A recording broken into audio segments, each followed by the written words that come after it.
Malheureusement, la démission des démocraties face à la montée des périls n'est pas un phénomène nouveau dans l'histoire. Toute l'histoire des relations internationales, en tout cas à l'époque moderne, nous montre bien l'incapacité des démocraties à assumer leurs responsabilités face à la montée des périls. Nous avons le plaisir d'accueillir dans cette heure d'actualité aujourd'hui Daniel Saada. Daniel, bonjour, Boker Tov. Boker Tov, Daniel.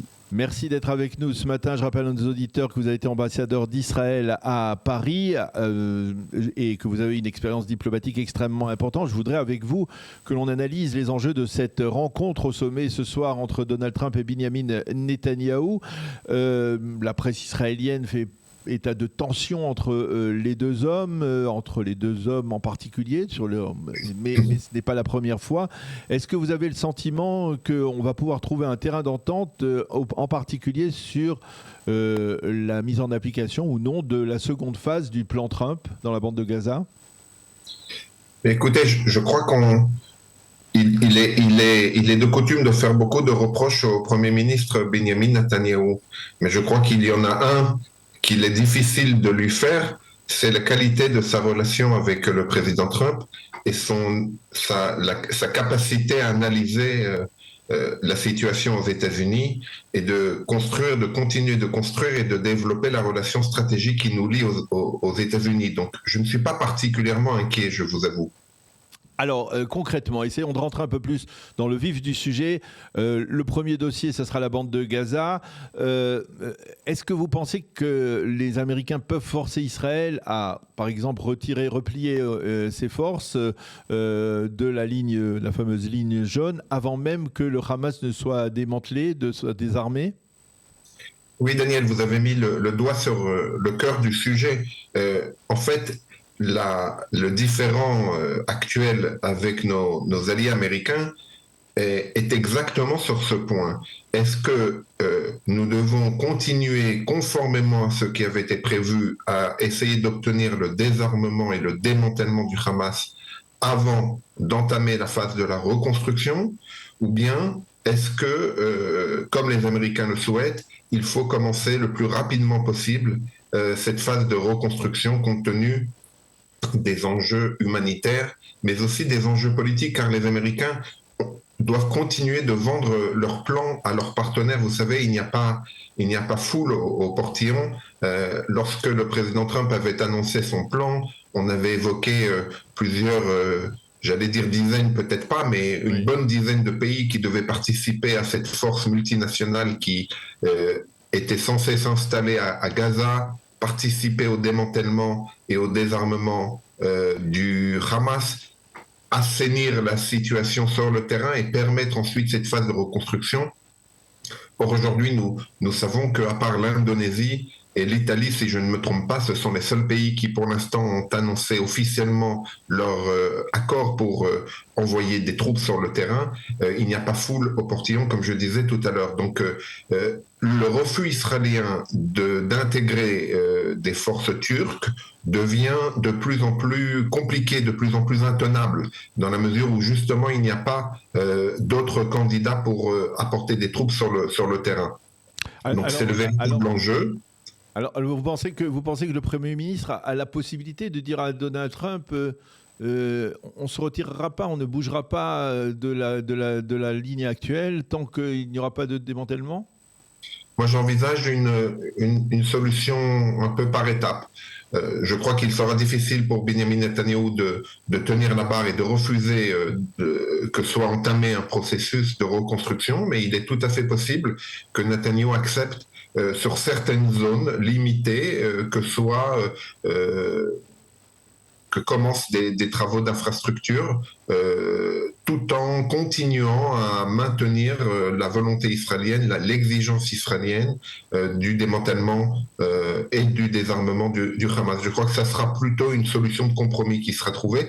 Je rappelle également que l'un des éléments essentiels pour passer à cette phase 2, c'est le retour de tous les otages. Et vous le savez, il reste un otage aujourd'hui assassiné entre les mains du Hamas qui n'a toujours pas été rapatrié en Israël. Et c'est une exigence sur laquelle je suis convaincu le Premier ministre ne transigera pas. Alors le deuxième dossier, c'est l'Iran, presque aussi important que celui de la bande de Gaza. Là encore, on a l'impression que là, il y a, même s'il peut y avoir une communion d'intérêts concernant l'Iran, là, dans le cas précis, au niveau du timing, Binyamin Netanyahou semble être déterminé à vouloir relancer une opération au moins contre le programme de missiles nucléaires, de missiles balistiques iraniens, alors que les Américains veulent tempérer, ils ne veulent pas de nouveaux rounds. Si vous vous référez à ce qui s'était passé au début juin 2025, ça veut dire quelques jours avant l'opération Am Kelavi, l'opération de cette guerre des 12 jours avec l'Iran, vous rendrez compte que vous auriez pu apporter à peu près la même analyse. Fin mai, début juin, on disait que les Américains cherchaient à tempérer, qu'ils n'étaient pas partisans d'une opération militaire avec l'Iran, qu'ils ne partageaient pas l'analyse israélienne selon laquelle l'Iran était en train de se rapprocher du point de non-retour sur l'acquisition de l'arme nucléaire, etc., etc. Donc, je crois qu'il faut prendre cette analyse avec beaucoup de recul. Je crois que nous ne savons pas ce que nous ne savons pas. Nous ne savons pas exactement la position américaine. Je crois qu'il y a incontestablement, et nous l'avons vu lorsque les Américains sont entrés dans le jeu au 11e jour de la guerre, vous vous en souvenez, il y a incontestablement une communion d'intérêts. Il y a incontestablement une convergence sur la nécessité d'empêcher l'Iran non seulement d'acquérir l'arme nucléaire, ce que nous avons fait en grande partie pendant cette guerre des 12 jours au mois de juin, mais il est important aujourd'hui de stopper le programme de développement des missiles balistiques iraniens, dont je rappelle que depuis 2005, cela fait maintenant 20 ans qu'Israël était à la pointe de ce combat contre le développement du programme balistique. Souvenez-vous de l'accord qui avait été signé sous le régime Obama et pour lequel déjà Binyamin Netanyahou et Israël, nous étions les seuls à dire il manque la dimension du programme balistique. Ne s'intéresser uniquement au programme nucléaire ne sert à rien car la capacité de nuisance iranienne ne consiste pas seulement dans le développement de son arsenal nucléaire, mais également balistique, car on oublie que l'Iran est capable de menacer avec ce programme balistique, avec les missiles balistiques qui sont en sa possession, non seulement Israël, mais bel et bien de très nombreux pays bien au-delà du Proche-Orient, y compris en Europe et au-delà même de l'Europe. Donc il y a incontestablement cette convergence d'intérêts. Les États-Unis ne peuvent pas envisager un Iran avec des missiles balistiques d'une portée aussi importante. Alors, est-ce que on va pousser peut-être un petit peu plus loin. La question aujourd'hui est claire par rapport au dossier iranien. On a le sentiment quelque part que, alors, on est passé d'une attaque éventuelle contre les programmes nucléaires à une attaque éventuelle contre les programmes des missiles balistiques. Mais finalement, ça ne résout pas le problème. Le problème, c'est l'Iran. On le voit aujourd'hui à travers ce qui se passe, en particulier au Liban, avec le Hezbollah qui a reçu apparemment depuis un an, depuis l'entrée en vigueur du cessez-le-feu, plus d'1 milliard de dollars, qui se réarme, qui reste puissant. Pourquoi est-il si difficile aux dirigeants américains, par exemple, et même à la communauté internationale, je fais appel à votre expérience diplomatique, pour comprendre pourquoi personne ne dit, bien, il faut frapper la pieuvre à la tête. C'est-à-dire qu'il faut destituer le régime des mollahs aujourd'hui et au lieu de frapper, on va dire, des bases de missiles balistiques, eh bien, frapper le palais présidentiel à Téhéran, frapper l'état-major des gardiens de la Révolution, toutes les cibles qui peuvent permettre de destituer le régime des mollahs. Incontestablement, vous avez raison. La pieuvre doit être mise à bas. Pourquoi la communauté internationale ne se mobilise pas? C'est un débat éternel sur la capacité de mobilisation de la communauté internationale des pays dits libéraux démocratiques face aux menaces et aux périls qui ne cessent de monter. Je pourrais établir à peu près le même constat par rapport à d'autres foyers de l'islamisme radical et du djihadisme aujourd'hui sur le continent, malheureusement, la démission des démocraties face à la montée des périls n'est pas un phénomène nouveau dans l'histoire. Toute l'histoire des relations internationales, en tout cas à l'époque moderne, nous montre bien l'incapacité des démocraties à assumer leurs responsabilités face à la montée des périls. C'est une constante de l'histoire des relations internationales. Ce qui compte pour nous, c'est que nous ne pouvons pas nous permettre de continuer à vivre avec cette menace existentielle. Et ce voyage aux États-Unis et la rencontre de ce soir entre le président américain et le premier ministre israélien est extrêmement importante parce qu'au-delà de ce qui sera décidé, elle participe d'envoyer des messages extrêmement clairs à nos adversaires iraniens qui le comprennent. Je suis convaincu qu'il y a là, bien au-delà de l'aspect déclarationnel, il y a quelque chose de puissant, un message extrêmement puissant qui est envoyé à Téhéran et qui nous permettra de continuer à affronter ce péril. Et je rappelle que, indépendamment de la relation avec les États-Unis, nous avons nous-mêmes développé notre arsenal à la fois offensif et à la fois défensif. Je rappelle qu'hier, Tzahal a réceptionné des industries Rafael la nouvelle arme antimissile Or Etan, ce fameux laser antimissile qui, depuis plusieurs années, était en conception et en développement. J'ai lu avec beaucoup d'intérêt les déclarations qui ont été faites lors de la réception officielle au ministère de la Défense hier de ce nouveau dispositif, dont on dit qu'il va permettre une couverture pratiquement à 100% du territoire israélien face aux menaces des missiles. Donc, nous continuons à nous doter de ce dont nous avons besoin pour pouvoir affronter les périls, à la différence de ce que fait la communauté internationale.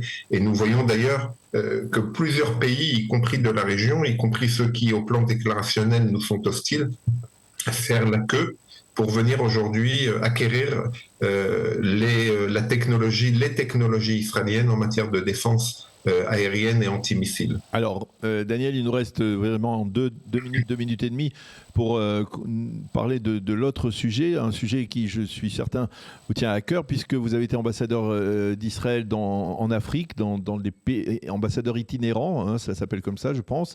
Le Somaliland, c'était un État que personne ne connaissait. Hein, je pense que jusqu'à vendredi dernier, personne n'avait entendu parler de cet État. Mais il suffit de regarder où il est situé dans la carte pour comprendre son importance stratégique, ne serait-ce que face au Yémen, face aux Houthis. Et donc, il s'agit bien entendu d'une décision calculée et assez importante sur le plan stratégique pour Israël. Comment expliquer que ce pays, Daniel, ne soit reconnu jusqu'à ce jour que par l'État d'Israël et par Taïwan, si je ne m'abuse ? Encore une aberration de la communauté internationale. C'est un îlot démocratique dans une région où il y a peu de démocratie, en tout cas dans cette région de la Corne de l'Afrique. Pourquoi est-ce qu'il n'y a pas de reconnaissance internationale ? Nous avons très peu de temps pour en parler. Donc, essentiellement parce que l'aspect stratégique que vous avez évoqué, parce qu'il n'y a pas besoin d'être un spécialiste de géopolitique pour comprendre l'importance stratégique de la Corne de l'Afrique et de la situation particulière du Somaliland sur la Corne de l'Afrique. Vous savez, à travers ce golfe d'Aden et ce détroit de Bab el-Mandeb, 70% du commerce international passe de celui, en tout cas, entre l'Asie et l'Europe. Donc, indépendamment de tous les périls qui se trouvent dans la région, notamment avec ce qui se passe au Yémen depuis maintenant plus de 10 ans, juste en face. Donc, pour nous, Israéliens, la Corne de l'Afrique a toujours été un point extrêmement important. Dès la naissance d'Israël, nous y avons apporté une très grande importance. La stratégie dite de la périphérie, vous vous souvenez, il faut contourner nos ennemis qui sont à nos frontières. Cette théorie que Ben Gurion avait développée dès la création de l'État se posait essentiellement ici sur la Corne de l'Afrique, à l'époque où l'Éthiopie arrivait jusqu'à la mer, avant l'indépendance de l'Érythrée. Et depuis d'ailleurs l'indépendance de l'Érythrée, nous accordons énormément d'importance. Je rappelle que nous avons une ambassade à Asmara, la capitale de l'Érythrée. Nous sommes un des rares pays à être présents sur le terrain parce que justement, nous savons toute l'importance de cette région, à la fois face au Golfe et à la péninsule arabique, mais aussi l'accès à la mer Rouge. Vous vous souvenez que la guerre des 6 jours a été déclenchée essentiellement à cause du blocus du détroit de Tiran. Donc je pourrais vous citer encore énormément d'éléments qui montrent l'importance stratégique de cette région et la reconnaissance d'Israël du Somaliland, avec lequel nous avons depuis de très longues années un certain nombre de relations officieuses. Nous ne sommes pas intéressés au Somaliland vendredi dernier. Cela fait déjà depuis de très très longues années, je peux vous le dire, que cette région, ce pays nous intéresse énormément, avec lequel nous avons tissé des liens. Alors aujourd'hui, évidemment, il y a toutes sortes d'affabulations. Je lisais encore ce matin la presse européenne qui s'empresse de nous accuser de vouloir déporter les Palestiniens de Gaza au Somaliland. Encore ces affabulations et ces fantasmes de la presse européenne qui ne cessent pas et qui ne cesseront malheureusement pas. Mais je peux vous assurer que l'intérêt stratégique n'est absolument pas sur ce point. Mais Daniel, juste le fait par exemple que l'Arabie Saoudite dise ce matin la reconnaissance du Somaliland par Israël, eh bien ça retarde la normalisation avec Riyad. Le jeu en vaut la chandelle, à votre avis ? Je ne crois pas que ce soit la question qu'il faille poser. La véritable question, c'est de savoir est-ce que le processus de normalisation avec l'Arabie Saoudite était-il vraiment en route ? J'en doute. Je crois que l'Arabie Saoudite, pour l'instant, a fait un autre choix. Nous ne sommes pas dans la situation dans laquelle nous étions à la veille du 7 octobre. Je ne suis pas particulièrement inquiet de la réaction saoudienne. Nos amis saoudiens savent parfaitement quels sont leurs intérêts et je peux vous assurer que cette convergence d'intérêts que nous partageons avec eux s'exprimera le moment venu, quelle que soit la position d'Israël par rapport au Somaliland. Eh bien, Daniel Saada, merci beaucoup de nous avoir éclairé, en particulier donc sur ce dossier de la rencontre entre Donald Trump et Benyamin Netanyahou ce soir en Floride, et puis aussi sur l'importance stratégique du Somaliland pour Israël. Merci beaucoup d'avoir été avec nous ce matin. Bonne continuation, à bientôt, Daniel. Boker Tov. Voilà, il est très exactement